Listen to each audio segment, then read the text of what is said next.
ہر مسجد میں مقتدی امام صاحب سے، امام صاحب ہمیں تو آپ، اور واقعی ایسا امام رکھو جو آپ کو پورے رمضان تراویح پڑھا رہے. اس کو تراویح کو کوئی تجارت یا ملازمت یا اس کو کوئی معاش کا ذریعہ نہ بنایا جاوے، بلکہ علماء نے لکھا ہے کہ تراویح پڑھا کر معاوضہ لینے کی تو کوئی شریعت میں گنجائش ہی نہیں ہے، شریعت میں گنجائش ہی نہیں ہے. یہ عام طور سے لوگ کرتے ہیں، اتنے دن آپ قرآن سنا دو گے ہم یہ دیں گے، اور عام طور سے ہو رہا ہے کہ امام کہتا ہے اتنے دن میں اگر میں پڑھاؤں گا تو میں یہ لوں گا. جو خدا کی قسم دینا بھی حرام ہے، لینا بھی حرام ہے، لینا بھی حرام، دینا بھی حرام. قرآن بیچنے کی چیز نہیں ہے. کہ مفتی نے فتویٰ دیا ہے کہ جو حافظ تراویح پڑھاتے اس کو اجر نہ دیا جائے. اللہ تعالیٰ اس مفتی کو ہدایت دے، اس کو اس گمراہی اور غلط فتویٰ سے اللہ پاک تو بتائے ہونے کی توفیق. بخاری شریف سے ثابت ہے کہ بہترین اجرت وہ ہے جو قرآن پر ملے، اور کم از کم 1,20,000 حافظ قرآن کو ملنا چاہیے، ورنہ 80,000 ورنہ 30,000. اور تینوں روایتیں بخاری سے ثابت ہو رہی. یہ وہی لوگ ہیں جو خالی کاٹ چپوا چکے ہیں مفتیوں کے، باقی آگے اوپر سپر نہیں سمجھتے.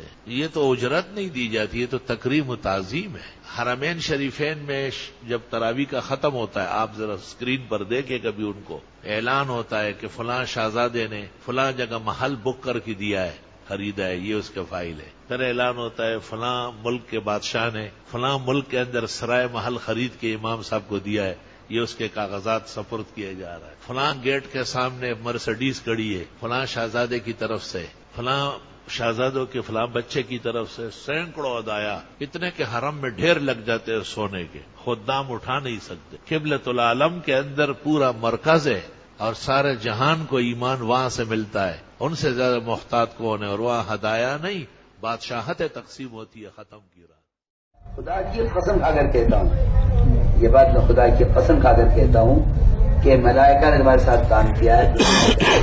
کی بات آپ کو نہیں معلوم ان کھمبوں کے گاڑنے میں، ان چیز کے کھڑے کرنے میں، آپ کو نہیں معلوم اس پانی کے حوض کے بنانے میں، آپ کو نہیں معلوم اس میدان کے گڑھوں کو ہموار کرنے میں ملائکہ نے کتنا کام کیا ہے. آپ کو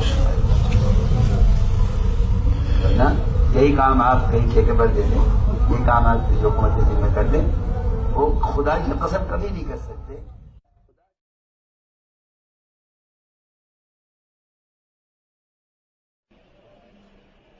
اس لیے میں بہت ضروری بات عرض کر رہا ہوں. خلفائے راشدین کا طریقہ یہی تھا کہ نہیں، میں نہیں چاہتا کہ میری وجہ سے کسی کا خون بہے، کہتا کہ میری وجہ سے کسی کا خون بہایا جائے. بالکل نہیں. چھوڑ دیں گے عمارت، کیا چھوڑ دیں گے؟ عمارت چھوڑ دیں گے بالکل. تو میں نے ایک بات عرض کی ہے،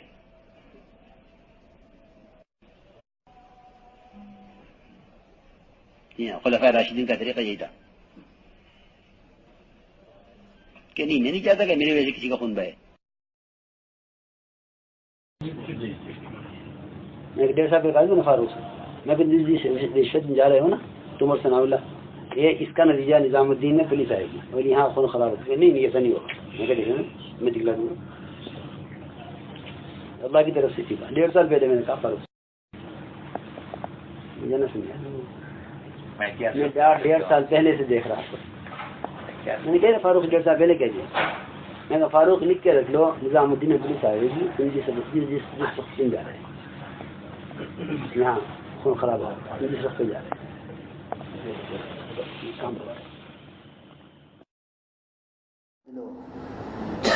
ہجرت کر کے وطن کو نہیں کہتے، ہجرت مہاجر وہ ہے ہر اس چیز کو چھوڑ دے جسے اللہ نے روکا ہے، ہر اس چیز کو چھوڑ دے جسے اللہ نے روک دیا. بس یہی ہے، یہی ہجرت ہے. ورنہ کر کے وطن کیا؟ سردیوں میں دوسرے ملکوں سے ٹھنڈے ملکوں کے پرندے گرم ملکوں میں چلے جاتے ہیں. وہی حشر مسلمانوں کا ہے کہ کمائی کے نقشے یہاں نہیں ملتے، دوسرے ملکوں میں چلے جاؤ. وہاں والے ان کو مہاجر سمجھتے ہیں، یہ بھی بنا کو مہاجر سمجھتے ہیں، یہ بنا آپ کو مہاجر سمجھتے ہیں، اور وہاں والے بنا آپ کو ان کو مہاجر سمجھتے ہیں. اللہ اکبر. ہر ملک میں ایسے ہجرت کرنے والوں کے اور مقامی لوگوں کے درمیان اس لیے فتنے ہیں کہ نہ ان کی ہجرت اللہ کے لیے دین کے لیے ہے اور نہ ان کی نصرت ان کے لیے دین کے لیے ہے. یہ بھی ان کے پاس دنیا کے لیے گئے, انہوں نے بھی ان کا دنیا کے لیے استقبال کیا. انہیں کی دنیا سے کوئی خیر دنیا میں آ نہیں سکتی, ان کے ذریعے سے دنیا میں کوئی خیر. فقل حضرت کے مکہ مدینے میں کمانے کی نیت سے جانے سے بڑا کمینہ پن کوئی نہیں. ایسا سمجھ لیں, مکہ مدینے میں کمانے کی نیت سے جانے سے بڑا کمینہ پن کوئی نہیں. سب سے بڑے کمینے پن کی بات ہے کہ مکہ مدینے میں دنیا کمانے کے لیے جانا.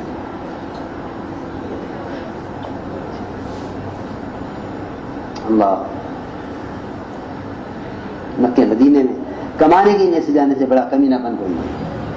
سب سے بڑے کمینے پن کی بات ہے کہ وہاں لوگ کمانے کی غرض سے جاتے ہیں.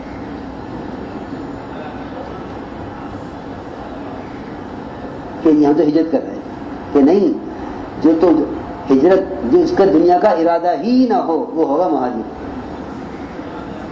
جس کا ارادہ دونوں کا ہے وہ بھی مہاجر نہیں ہے کہ جی دین بھی چاہتے دنیا بھی چاہتے ہیں, وہ بھی مہاجر نہیں ہے. اسی طرح ہے نا حدیث میں, کیوں بھائی حدیث میں اسی طرح ہے کہ دونوں کے ارادے کر کے نکلے وہ بھی مہاجر نہیں ہے, وہ بھی مہاجر نہیں, دونوں کے ارادے سے نکلے ہیں کہ جی ہمیں دنیا بھی چاہیے دین بھی چاہیے. دونوں کے ارادے سے نکلے ہیں وہ بھی مہاجر نہیں کہلاتے. کیونکہ عمر رضی اللہ تعالیٰ عنہ نے فرمایا اپنے ساتھیوں سے کہ جو اللہ کے راستے میں نکلے اللہ کے دین کو پھیلانے کے لیے اور اس کلمے کو بلند کرنے کے لیے, اور پھر وہ غیروں کے ہاتھوں شہید کر دیا جائے تو تم اس کو شہید مت کہو. اس کو سب حیران آپ کیا فرما رہے ہیں؟ اللہ کے راستے میں نکلا ہے اللہ کے کلمے کو بلند کرنے کے لیے, اس کے دین کو پھیلانے کے لیے, پھر کافروں کے ہاتھوں قتل کر دیا گیا. آپ کریں گے اس کو شہید مت کہو, کیوں؟ کیا بات ہے؟ حضرت نے فرمایا تمہیں خبر نہیں, جب یہ اللہ کے راستے میں نکلا تھا تو نکلنے کے زمانے میں اس کو خیال آیا کہ یہ ایک چیز بک رہی ہے سستی, اسے خرید لوں, آگے جا کے مہنگی بیچ دوں گا, اتنا نفع ہو جائے گا, وہ نفع اللہ کے راستے میں خرچ کروں گا, وہ نفع بھی اللہ کے راستے میں خرچ کروں گا. اس نے چھوٹی سی تجارت نکلنے کے زمانے میں کر لی ہے, اس لیے یہ شہید نہیں ہو سکتا. ہاں یوں کہو اللہ کے راستے میں قتل ہو گیا ہے, اللہ اس کو اپنے فضل سے جنت میں داخل کر لے. اللہ اللہ, اتنا نازک راستہ ہے دعوت کا, اتنا نازک راستہ ہے. آپ حج کے سفر میں تجارت کریں, قرآن کہتا ہے کوئی حرج نہیں ہے, قرآن کہتا ہے کوئی حرج نہیں. آپ سفر ہے حج کر رہے ہیں اور اس کے اندر تجارت بھی کرنا, تو کیا کہتے ہیں قرآن؟ ہجرت کر کے وطن کو نہیں کہتے. اس مقام کا احترام آپ یاد رکھو, ساری دنیا کا حال یہ ہے کہ مکہ مدینے کے بعد اگر کوئی جگہ قابل احترام اور قابل اقتداء اور قابل اطاعت اور قابل عظمت ہے تو وہ مکہ میں نظام الدین ہے. اور یہ آپ سب حضرات سن لینا ہے پرانے, تو کوئی بھی مسئلہ چھوٹا یا بڑا ہو اس کو نظام الدین میں ہی طے کیا جائے گا, ہمیشہ کے لیے, ساری دنیا کے لیے, ہمیشہ کے لیے, ساری دنیا کے لیے. سارے امور کا مرجع اور سارے امور کا مرکز وہ نظام الدین ہے. اسی کے لیے اس کی گنجائش نہیں ہے کہ وہ یہاں کے کسی مسئلے کو یہاں سے اجتہاد کے اعتبار میں لے کے جاتے ہیں. میں نے بہت غور کیا کہ خلفائے راشدین کے زمانے میں کیوں حالات بگڑے. اس لیے کہ امور مدینے سے باہر نکلنے لگے. عمر رضی اللہ تعالیٰ نے پابندی لگا دی تھی کہ کوئی مسئلہ یہاں سے باہر نہیں جائے گا اور کوئی مسئلہ باہر لے جانا والا مدینے سے باہر نہیں جائے گا.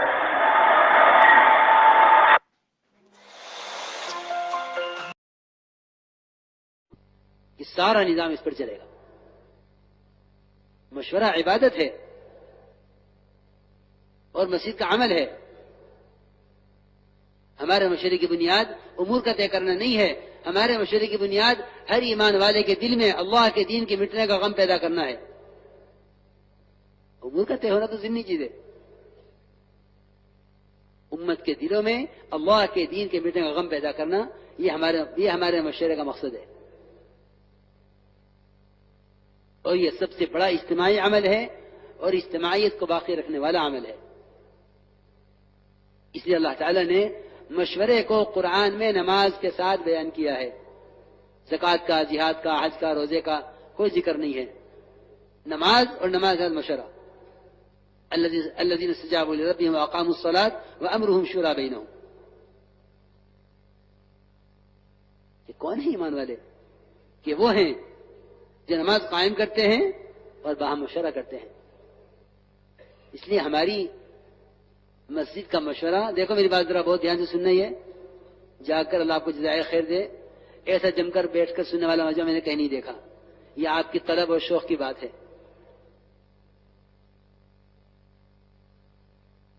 ہماری مسجد کا مشورے کا حال یہ ہے کہ ہم مشورہ تبلیغ والوں سے کرتے ہیں، مسلمانوں سے نہیں کرتے. یہ میں آپ کو میری پوری دنیا کے کام کو سامنے رکھ کر میں آپ سے عرض کر رہا ہوں کہ ہمارا مشورہ تبلیغ والوں سے ہے، ایمان والوں سے نہیں ہے. یہ ہماری بڑی کمزوری اور بڑی خطا ہے. میں کہہ رہا تھا ساتھیوں سے نظام الدین میں کہ انتظار کرتے ہیں کہ مصلی چلے جائیں گے نماز پڑھ کر تو پھر مسجد کی جماعت بیٹھ کر مشورہ کرے گی. میں کہتا اب تم کیا مشورہ کرو گے؟ جن سے تمہیں کام لینا ہے وہ تو چلے گئے. مشورہ ہر ایمان والے سے ہے، کیونکہ مشورے کی بنیاد ہر ایمان والے کے دل میں اللہ کے دین کے مٹنے کا غم پیدا کرنا ہے. مشورہ تو ایمان والوں سے ہے. میں تو عرض کر رہا ہوں کہ نماز کی طرح مشورہ مسجد کا اجتماعی عمل ہے، ہر ایمان والے سے متعلق ہے. مشورہ ایک ایسی چیز ہے کہ اگر آپ کسی دشمن سے بھی جا کر یہ کہیں کہ مجھے آپ سے مشورہ کرنا ہے تو وہ دشمن بھی دوست ہو جائے گا کہ مجھ سے مشورہ مانگ رہے ہیں، مجھ سے رائے لے رہے. مشورے سے بڑا امت کو جوڑنے والا کوئی عمل نہیں ہے. ہماری مسجد کا مشورہ ہر ایمان والے سے ہے، کیونکہ بنیاد امور کا فیصلہ کرنا نہیں ہے، بنیاد تو اللہ کے دین کے مٹنے کا غم پیدا کرنا ہے. وہ ہر مومن سے متعلق ہے. ہماری مسجد کی جماعتیں انتظار کرتی ہیں کہ مصلی چلے جائیں تو پھر تبلیغ والے بیٹھ کے مشورہ کریں. اس لیے میں کہا کرتا ہوں کہ سارے مسلیوں سے ہمارا مشورہ متعلق ہے. اس طرح سارے ایمان والوں سے گشت متعلق ہے، تعلیم متعلق ہے، سارے ایمان والوں سے نماز متعلق ہے. اس طرح اعمال دعوت سارے ایمان والوں سے متعلق ہیں. اپنے مشورے کو وسعت دو، ہر ایمان والے سے رائے لو.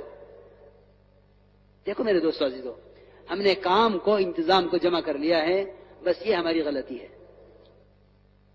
انتظام الگ چیز ہے، کام الگ چیز ہے. ہمارا مشورہ کام کے لیے ہے، انتظام کا مشورہ تو انتظامی لوگوں سے متعلق ہے. انتظام کا مشورہ انتظامی لوگوں سے متعلق ہے. کام کا مشورہ ہر ایمان والے سے متعلق ہے. آپ صلی اللہ علیہ وسلم کا کام کا مشورہ ہوتا تھا تو مشورہ ایسا عمومی ہوتا تھا کہ منافقین بھی آپ کے مشورے میں شریک ہوتے تھے. دیکھو میری بات ذرا سمجھ لینا اچھی طرح. یہ میں آپ کے مشورے کی وسعت بتا رہا ہوں. منافقین بیٹھے ہوئے ہیں، آپ یہ نہیں فرماتے کہ منافقین کو نکالو تو تاکہ مشورہ کریں. نہیں، منافقین بیٹھے ہوئے ہیں صحابہ کے ساتھ اور آپ مشورہ کر رہے کہ کدھر جانا ہے، کدھر چلنا ہے، کیا کرنا ہے. کیونکہ معلوم ہے آپ کو کہ منافقین بات سنیں گے یہاں اور جا کے نقل کریں گے اپنے شیاطین کے سامنے.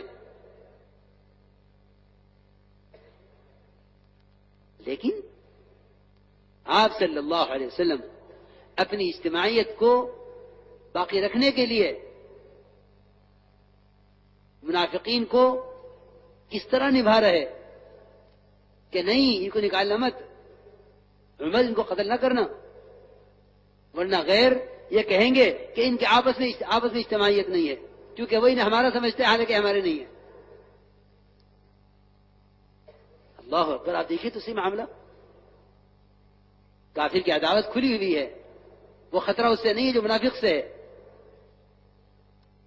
لیکن اب کہ نہیں عمر ایسا نہ کرنا، جو غیر انہیں ہمارا سمجھتے ہیں، وہ یہ کہیں گے کہ اب یہ اپنے آدمی کو قتل کرنے لگے ہیں، اس سے ان کے ہماری طرف آنے کا راستہ بند ہو جائے گا، کیونکہ اعتماد ختم ہو جائے گا، اعتماد ختم ہو جائے گا۔ اعتماد باقی رکھو کہ منافقین کو نبھاؤ۔ وہ تو اللہ تعالیٰ تبوک ایسا موقع لائے کہ منافقین خود ہی چھٹ گئے۔ جی ہاں، یہ اس کام کے ساتھ خاصیت ہے کہ ایسے حالات پیش آ جائیں گے کہ نعوذ باللہ جن کے دل میں بیماری ہے وہ چھٹ جائیں گے۔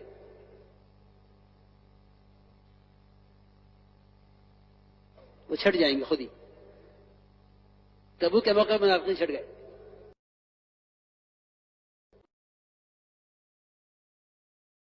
کہیں پنیر کھلایا، کہیں کھجوریں تقسیم کر دی، کہیں چھوارے بکھیر دیے، فرمایا کھاؤ تمہاری ماں کا ولیمہ ہے۔ آج اگر کوئی چھوارے کھلا دے ولیمے میں، کوئی ولیمہ نہیں مانے گا، کوئی اس کو ولیمہ نہیں مانے گا، حالانکہ عین سنت ہے، عین سنت ہے، ایک شادی نہیں، ساری شادیاں ایسی ہیں سوائے حضرت زینب رضی اللہ تعالیٰ عنہ کی شادی کے، اس میں آپ نے گوشت روٹی کا انتظام کیا۔ حضرت زینب فخر کرتی تھی اس پر کہ میرے نکاح میں گوشت روٹی کا انتظام ہوا ہے۔ اللہ کی شان، جو آپ کی جو شادی آپ کے معمول سے ہٹی، اسی شادی میں آپ کو اذیت ہوئی۔ عجیب بات ہے یہ، جو شادی آپ کے معمول سے ہٹی اسی میں آپ کو اذیت ہوئی۔ یہ سوچنے کی بات ہے، ہم غور کریں کہ اگر محمد صلی اللہ علیہ وسلم کو گوشت روٹی کے انتظام کی وجہ سے تو تمہیں شرم آئے گی کہ ایک آدمی تو قسم قسم کھانے جمع کیے ہوئے ہیں دسترخوان پر، اور ایک گھر کے اندر ایک آدمی فاقے سے مر رہا ہے، تم اس شخص کو ظالم نہیں کہو گے تو کیا کہو گے؟ ایک کے پاس تو علم کی اتنا ڈھیر کہ اسے سمجھ میں نہیں آتا کہ کیا بیان کرے، اور ایک طرف جا کے دیکھو گے تو امت بغیر کلمے کے مر رہی ہوگی۔ تم اس خیال کرو گے ہدایت اللہ کے ہاتھ میں ہے، ہدایت اللہ کے ہاتھ میں ہوتی تو اللہ تعالیٰ نبیوں کو کیوں بھیجتے؟ اللہ تعالیٰ نے ہدایت دینے کے لیے انبیاء علیہ السلام کو محنت کے لیے بھیجا ہے۔ نبیوں نے بھی اپنے اندر کی توجہ اور روحانیت سے ہدایت کو نہیں پھیلایا۔ تم سب کے سب خوب غور سے سنو میں کیا کہہ رہا۔ اس زمانے میں ایک دھوکہ یہ بھی ہے مسلمانوں کو کہ اللہ والوں کی اندرونی کیفیات سے امت ہدایت پر آ جائے گی، یہ خیال بھی غلط ہے۔ حضور اکرم صلی اللہ علیہ وسلم انبیاء کے امام ہیں، اور انبیاء روحانیت کے امام ہیں، اور آپ سارے انبیاء کے امام ہو کر سب سے زیادہ روحانیت والے ہیں، لیکن حضور اکرم صلی اللہ علیہ وسلم نے اس روحانیت کے باوجود اس راستے کی ٹھوکریں کھانے میں کمی نہیں کی ہے۔ آپ فرماتے تھے کوئی جماعت ایسی باقی نہ رہے جس کے ساتھ میں خود نہ نکلوں۔ اتنا جذبہ اس راستے میں نکلنے کا تھا، کیونکہ آپ کو حکم تھا کہ جو احکام پر تو تمہیں شرم آئے گی کہ ایک آدمی تو قسم قسم کھانے جمع کیے ہوئے ہیں دسترخوان پر، اور ایک گھر کے اندر ایک آدمی فاقے سے مر رہا ہے، تم اس شخص کو ظالم نہیں کہو گے۔ مسجد کے آباد کرنے والوں کو، جس نے قدم اٹھایا مسجد کی طرف، اے بھائی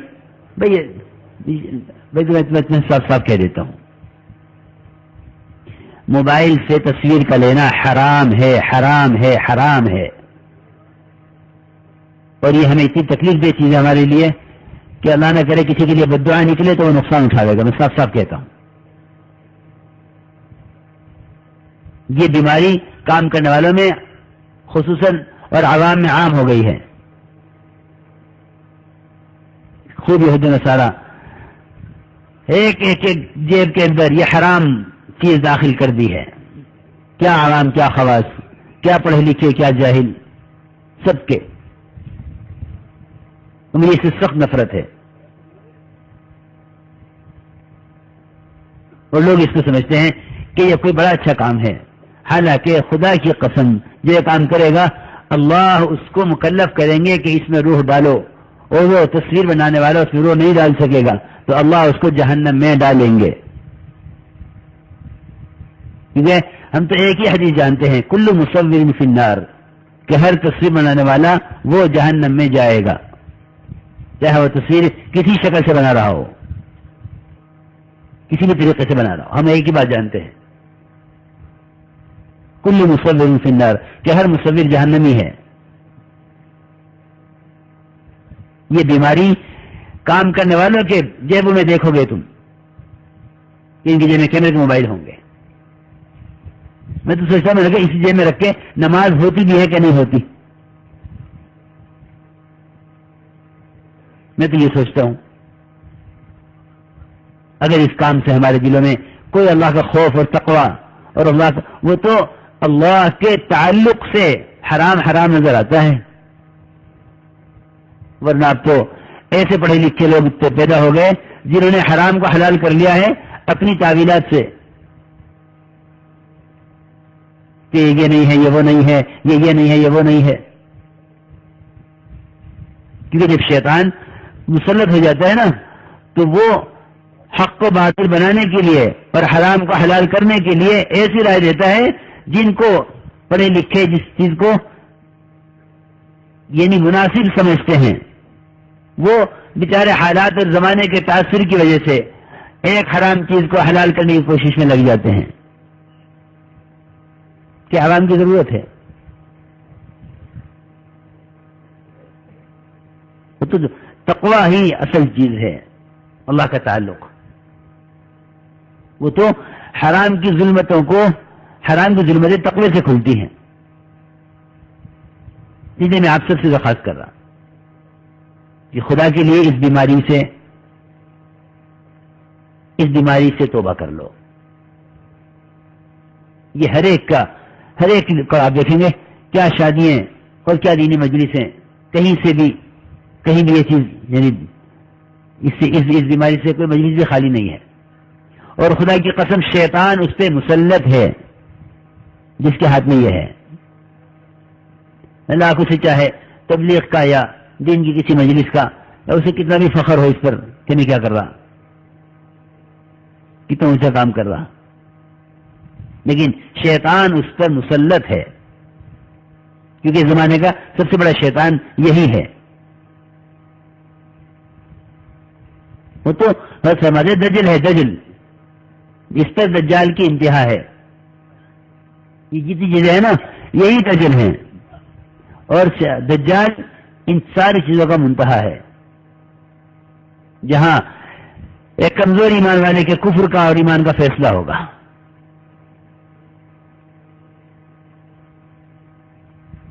میری آپ سب سے یہ درخواست ہے کہ خدا کے لیے یہ حرام، اس سے توبہ کر لو. موبائل ہے، آدمی موبائل ایک ضرورت کی چیز ہے، بغیر تصویر کے بھی رکھ سکتا ہے. مگر شیطان نہیں چاہتا کہ کسی طرح یہ ہدایت پر آوے. وہ تو ایسی چیزیں پیدا کرے گا جس سے یہ حرام کے اندر مبتلا رہے.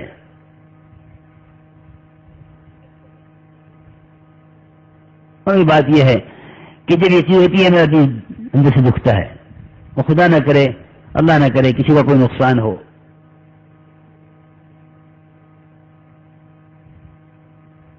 اور خوب متوجہ ہو کے بات سنو. ارے اللہ کے بندے، یہ ترتیب ہے من جملہ دعوت و تبلیغ کے حصوں میں ایک حصہ ہے، من جملہ دعوت و تبلیغ کے شعبوں میں ایک شعبہ ہے. اسی شعبوں میں، اس شعبے میں سارے شعبوں کو سمیٹنا خیانت ہے. اور یہ سمجھنا کہ یہی دین کا کام ہے، یہ اللہ کی ناراضگی اور خدا کے قہر اور خدا کے عذاب کو مول لینے کے مترادف ہے. بہرحال میں آپ کو اگلی جمعہ ایک بات بتاؤں گا. اب دیکھیے کہ ان باتوں سے تو یہ نہیں لگ رہا ہے کہ ہم جماعت کے مخالف نہیں. جماعت جو نظریات رکھتی ہے، یعنی جماعت کو سب کچھ سمجھنا، مسجد نبوی کا ماحول دینا، مجاہد بنانا، غازی بنانا، اور یہ سمجھنا کہ ان سے مدرسے زندے، ان سے مسجدیں زندی نہیں. مدرسوں سے جماعت زندہ ہے.